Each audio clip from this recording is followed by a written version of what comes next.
Hello and welcome to another jungle video, and in a new series we are going to be looking at the rank 1 junglers as we progress through the season on some of the major servers to see the unique strategies that they employ in order to climb to be the best on their respective server. And usually this stems from their knowledge of the champion that they have that they main, as well as their take on the meta and how all that meshes together to give them a high chance to succeed in every game that they play. And naturally, as I didn't give much credit to Hecarim in the last top junglers, an AD Hecarim main on NA reached rank 1 and is still the rank 1 jungler even if he's number 2 overall. So we're going to break down the strategies he uses that you can also use in order to climb like you're a rank 1 jungler. And to aid your quest to climb just like that, U.GG has decided to help you by adding the ultimate profile page for you to use to best guide your way forward. You select your region, enter your summoner name, and get a full breakdown of your best champion win rates overall, by position,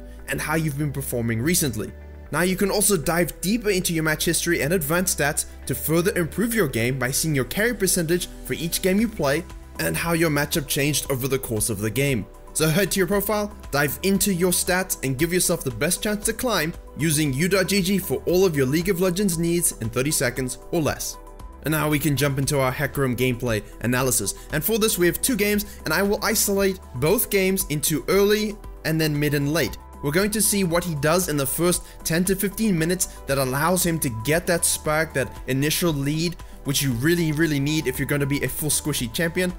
And then also how he approaches games where he's ahead, as well as games where he's neutral or behind in the mid to late phases. Naturally, this starts off with him doing the Predator clear and then ganking the nearest lane. If he's on the red side, he will do top, and if he's on the blue side, he will do bottom, as you can see on your screen now. This involves red to Raptors to Krugs, and then going straight into the lane. This works all the better if the lane has already burnt their flash before you connect with your E, and basically that gives you that nice pushback and ability to grab the first blood. And because he doesn't pay too much attention to the Scuttle Crab on that same side that he starts, if the enemy jungler decides to try and sneak control of both scuttles, they'll be forced into a counter ganking situation, and if all goes well, you can pick up a second kill on the Olaf like they do here. Now following this, he goes back, he gets his boots, he gets his machete if he's had a successful gank, and then straight to his blue buff area. Now the one game, if he sees a gank is open, it's available on the bottom lane or top lane depending which side he's going, then he will go and try and get that gank off before falling back to his blue buff because he has full mana already and there's no need to worry about delaying that opportunistic gank. In the case that a gank does not present itself, maybe he's going to the top side because he's on the blue side of the map, then he will simply secure his blue buff.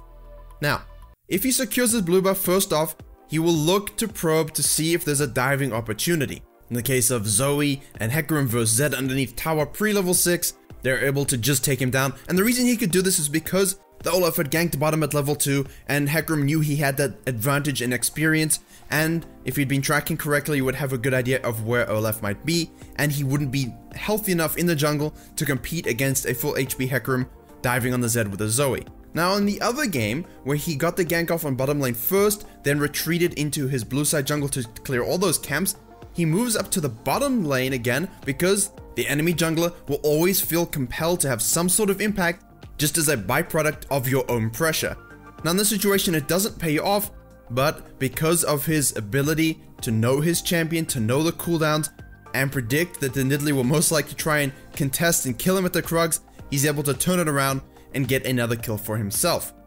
Knowledge of how much damage you can output, knowledge of your cooldowns, and knowledge of how much damage you can take, all very important in these close events that happen in games, and your ability to track the jungler and be there when skirmishes develop or when they try and gank to counter your own pressure is imperative if you want to climb. And this is something that happens in his other game as well, and is something he tries to do often, and that's be there for a counter gank when the opportunity presents itself. Now that completes the first part of the early game, and as we approach those level 6 power spikes, level 7 where a game starts to take shape and you understand what's needed to win, some similarities unfold between his games. If the enemy jungler happens to gank on the top lane, he will focus on that dragon and sneak it away from you, and if he gets a gank off on the top lane like he does on the left screen, that means he will try and get some tower plates, get some extra gold, get as much gold as he can into his pocket to try and complete that expensive Trinity Force as soon as possible. Now, depending on what happens from there, he does like to go and look to counter jungle to steal camps away from you if you're on the other side of the map, contested buffs, etc. Now, when you are counter jungling, it gives you a naturally inherent risk if the enemy sees and collapsing you, but in case 1, you can escape with his insane speed, you can ult away if you need to, you can use your ghost, you have a lot of options as Hecarim just to sprint away, or you can attempt to dive from behind on the enemy laners, doesn't matter what lane. Hecarim has that ability with his E, his R, and his insane mobility. Naturally, it's a bit more difficult to execute that on a Zed, but the principle is still applied regularly. And adding to these facts so far is his patience. With longer early cooldowns, 24 seconds on that E, he has to be able to move in and out very intelligently and patiently while also misleading enemies where he might be going or what his intentions are. That disguised intent I've talked about before, where you mislead what your next actions are going to be by your positioning and body language. Now because of that, he's able to pick up a kill on the Zed here just by hanging around waiting for him to be low enough that he can ult in and smite, and then using his E to get away from the Kalista as well as the Cassiopeia, and then collapsing onto her again using his Predator and the Jarvan ult. This grabs the Cassiopeia's flash and they pick up another kill. And you'll notice he has excellent river scuttle vision control. Because of his aggressive pathing, his very heavy lane presence playstyle, he has that opportunity to live in the river, which is what you want when you have celerity and water walking, and you are Hecarim who benefits from that bonus movement speed. Now I've spoken about his pathing, and because you have a speed up, a gallop if you will, you can approach lanes from different angles and still be able to have a strong impact, much like Nunu can with a snowball. Now in this situation here, he sees the enemy Syndra as well as the Nidalee on the map, and they disappear as the minion wave crashes against his laner. This means it's highly likely they've placed wards in his jungle and he doesn't want to be seen, as he's predicting the Nidalee will go up and gank on the top lane. As such, he roams around the top of his own jungle to remain hidden from any possible vision, and he gets off a wonderful counter gank on the top lane. His smart pathing and enemy jungle tracking as well as respect to mid lane vision control puts him in prime position for that counter gank, and as a byproduct, referencing my last video, objective from kills, he goes and takes that Rift Herald. Now we could talk about the enemy junglers and what they're doing in the game, but he as Hecarim is really dictating the jungle matchup and having presence in all lanes, around all rivers, around all objectives whenever he can. He also likes to get those tower plating golds, and even though this is not the best activated Herald, he does get a nice big chunk of gold from the knock on the tower plates, which is similar to the other game where he was just hitting the tower plates after a successful gank in order to again maximize their gold income. And so basically, that 15-minute point usually marks the stage where you're getting off those final ganks, you're diving bot lane towers, you're securing those dragons. Maybe if you didn't use a herald already, you're picking up that tower kill, getting the last plates if they're still up, or first tower gold if nothing has been taken yet. And basically this begins the mid-phase stages, so we're going to look at what he does in the mid and late game in terms of plays that allows him to take the lead he gains in these first 15 minutes and translate them to wins, as well as a very nice average KDA ratio that he gets game in and game out. Now we mentioned his river as well as objective control, and his ever lane presence in the early game means his laners are usually neutral or ahead because of his own impact, and thus when you have a Dragonfire breaking out like you do in this example, he's able to get off a nice 3-man fear with his ultimate and his team can follow up and clean up the fight. And you'll see assorted clips from the games that I looked at where he has these fast rotations to either rotate to team skirmishes, punish people that are out of position, and make sure his team is continually winning those fights by being there for them. Hecarim is one of those champions that can rotate insanely fast to situations, and so doing so when you are that champion and when you have preloaded golden experience onto you in order to carry the game, that you actually use it when the time comes, and that's usually around this mid-game phase. However, he is not infallible, and as I mentioned, his patience and in and out movements are very good with his cooldowns, and because he's an AD Hecarim, he is squishy, and he is reliant on that burst damage he has. And so if you go in, like in this situation where you have a lapse, you really just, the itch to go in is too strong, well, you get CC'd and killed. And I'm sure you've noticed, he moves in and out with his cooldowns, with his champion knowledge. He doesn't go in when it would result in his death, even if his team is being caught out. He waits for the enemy to use cooldown to misposition, chase, and then he can flank in and out again, getting off his burst damage and securing backline kills. And from here, the goal is always objectives: towers, barons, anything that furthers your own lead as well as your team's.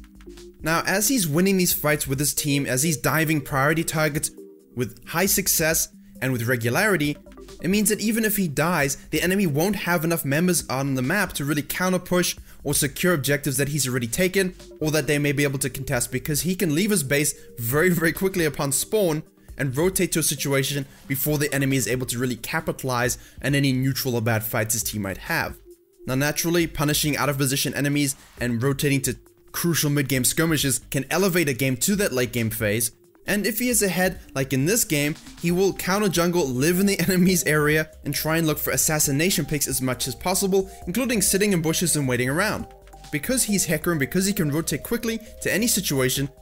he doesn't really lose as much by trying to set a trap. And if you're an ADC that gets even minutely greedy for that minion wave, he will chase you down and punish you. Again, you can use your ultimate to escape situations or to secure the kill as necessary. And as usual, once you enter those final items of a full damage build, you've got some fire dragons, you're turning from the Baron, whatever the situation may be, as long as you pinpoint the right time to go in, the right time to use your cooldowns, you're guaranteed at least 1 or 2 kills in a fight, including multiple target fears. As I'm sure you noticed, all these fights he's getting multiple target fears in the crucial skirmishes, which divides the enemy team, as well as allows his team to isolate and pick off enemy members. Now, in an example where he is struggling to close out the game with his team, it's a bit of a back and forth, it's a bit of a neutral skirmish, you of course can't afford to go and live in the enemy jungle, you can't afford to dive blindly the back line if they have CC peel and ways to deal with you, but you'll see in this clip from his positioning, he moves in and out with his E, threatening, sort of zoning with that engage, and trying to bait the enemy team into making a mistake. That's kind of like you would do with your Rengar ultimate. If you can't dive the back line, you want to push them back into their base to give your team that sort of pressure valve release on the lanes, you can use your ultimate just to zone and threaten, and he does the same kind of thing with Hecarim. Although you do want to be careful not to go too deep, or you get caught out and killed. As I said before, you are squishy. So how he would win a game in this situation, here's an example of a final teamfight around the Baron area. Yes, he doesn't get the steal, but his mobility and in and out gameplay with the full CDR cap build that you get from going full AD, he's able to hit multiple E's in fights and pick up a triple kill and eventually punish the Kalista. Again, patience, waiting for the right moment to use your full combo to annoy and frustrate. You're playing it a lot differently than a lot of people would, but it does give you a high teamfight presence. So I'll pop up the overlays once again so you can see his build and item paths and so on. I'll be able to learn a lot about how he approaches Hecarim and the early game phases to get those leads, his priority on rotating quickly, ganking all lanes, securing objectives regularly, as well as what he does in the mid to late game to win those skirmishes, to secure crucial objectives, as well as win final team fights using his power with this particular build. Thank you very much for watching. Please like, share, and comment if you did enjoy and learn something. Let me know if you want to see more of these kind of Rank 1 series overviews as we go on throughout the season. Please subscribe for more League of Legends and jungle guides coming very soon. And as always, I will see you all in the next tutorial.